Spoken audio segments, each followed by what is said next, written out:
Hello everyone, welcome back to another Timbertrain brew guide. Today we're going to be looking at our newest coffee from Colombia called El Progreso. It's a really nice washed Caturra coffee and I've really been liking it on kind of our standard switch recipe that we use at the cafe. So we're going to grab the switch today, throw your filter in, pre-rinse it, set it on your scale.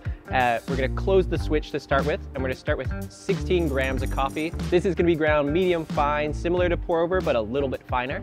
We're going to start our timer, pour our water. I use about 98 degrees Celsius, and we're going to fill it up to about 48 grams, 50 grams for our bloom. This bloom we're going to let sit for about 45 seconds before we open the switch, drain that bloom water out. At 1 minute, we're going to close the switch and start pouring again. This second pour is going to bring us to our full weight of 260 grams of water. Once we get there, we're just going to let it sit until 2 minutes and 45 seconds. And then at that time, we're going to give it a little swirl. This just helps level the bed of coffee before we open up the switch and let it all drain out. Your total drain time should be about 4 minutes. You're going to get a ton of sweetness, a ton of florality with this coffee. Also some nice juiciness like blackberry, almost some tea-like qualities as well. Really tasty. If you want to try out this recipe for yourself with this coffee, you can grab it in our cafe or on our website.